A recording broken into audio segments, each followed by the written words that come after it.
بسم اللہ الرحمن الرحیم۔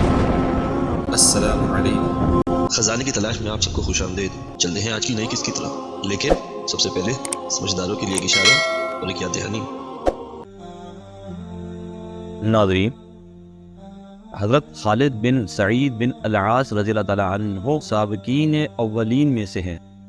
چوتھے یا پانچویں مسلمان ہیں۔ اسلام لانے سے پہلے یہ خواب دیکھا کہ ایک نہایت وسیع اور گہری آگ کی خندق کے کنارے پر کھڑا ہوں۔ میرا باپ سعید مجھ کو اس کی طرف دھکیلنے کا ارادہ کر رہا ہے کہ اچانک رسول اللہ صلی اللہ علیہ وآلہ وسلم تشریف لے آئے اور میری کمر پکڑ کر کھینچ لیا۔ خواب سے بیدار ہوا اور قسم کھا کر میں نے یہ کہا کہ واللہ یہ خواب حق ہے۔ ابو بکر رضی اللہ تعالیٰ عنہ کے پاس آیا اور یہ خواب ذکر کیا۔ حضرت ابو بکر صدیق رضی اللہ تعالیٰ عنہ نے یہ کہا کہ اللہ نے تیرے ساتھ کچھ خیر کا ارادہ فرمایا ہے، یہ اللہ کے رسول ہیں، ان کا اتباع کرو اور اسلام کو قبول کرو، اور انشاءاللہ تعالیٰ تو رسول اللہ کا اتباع کرے گا اور اسلام میں داخل ہوگا، اور اسلام ہی تجھ کو آگ میں گرنے سے بچائے گا، مگر تیرا باپ آگ میں گرتا نظر آتا ہے۔ پھر میں آپ کی خدمت میں حاضر ہوا اور عرض کیا، اے محمد صلی اللہ علیہ وآلہ وسلم، آپ ہم کو کس چیز کی طرف لاتے ہیں؟ آپ نے فرمایا، میں تجھ کو اللہ کی طرف لاتا ہوں جو ایک ہے، کوئی اس کا شریک نہیں، اور محمد اللہ کے بندے اور اس کے رسول ہے، اور اس بات کی دعوت دیتا ہوں کہ بتوں کی پرستش کو چھوڑ دو کہ جو نہ فائدے اور نقصان کے مالک ہیں، اور نہ ان کو یہ علم ہے کہ کس نے ان کی پرستش کی اور کس نے نہیں کی۔ حضرت خالد کہتے ہیں کہ میں نے عرض کیا کہ میں گواہی دیتا ہوں کہ اللہ ایک ہے اور آپ اس کے رسول برحق ہیں، اور اسلام میں داخل ہو گیا۔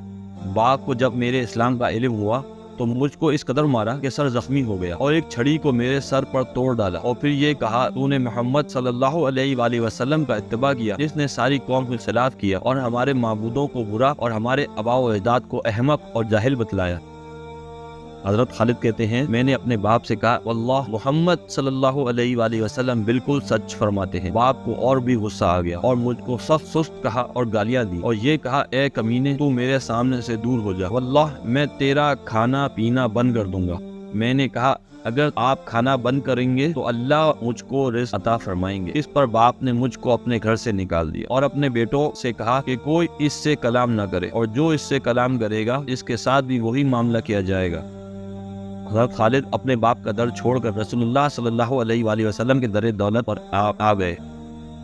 آپ حضرت خالد کا بہت اکرام فرماتے تھے، اور حافظ عسقلانی نے بھی اصحابہ میں اس واقعے کو اجمالاً ذکر کیا ہے۔ انسان کسی کا در چھوڑ کر ذلیل اور رسوا نہیں ہوتا، مگر اللہ اور اس کے رسول صلی اللہ علیہ وآلہ وسلم کا در چھوڑ کر کہیں عزت نہیں پا سکتا۔ اور یہی بات اللہ تعالیٰ قرآن میں بھی فرماتے ہیں کہ عزت تو ایمان میں ہے، کفر میں تو ذلت ہی ذلت ہے، کفر میں تو عزت کا امکان ہی نہیں۔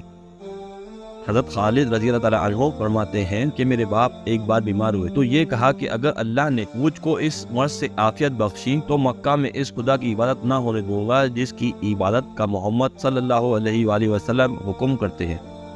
حضرت خالد کہتے ہیں کہ میں نے اللہ سے یہ دعا مانگی کہ اے اللہ، میرے باپ کو اس مرض سے اٹھنے کے قابل نہ بنا، چنانچہ اسی مرض میں میرے باپ کا انتقال ہو گیا۔ ناظرین، فی الحال آج کے لیے بس اتنا ہی۔ اگر آج کی قسط آپ کو پسند آئی ہو تو لازمی لائک ضرور کیجیے۔ ہمارے ساتھ جڑے رہنے کے لیے اور حضور اکرم صلی اللہ علیہ وآلہ وسلم کی زندگی کے بارے میں مزید جاننے کے لیے چینل کو لازمی سبسکرائب بھی کیجیے اور اپنے پیاروں سے بھی لازمی شیئر کیجیے۔ انشاءاللہ تعالیٰ ملتے ہیں اگلی قسط میں، جب تک اپنا بہت سارا خیال رکھیے گا۔ اللہ حافظ۔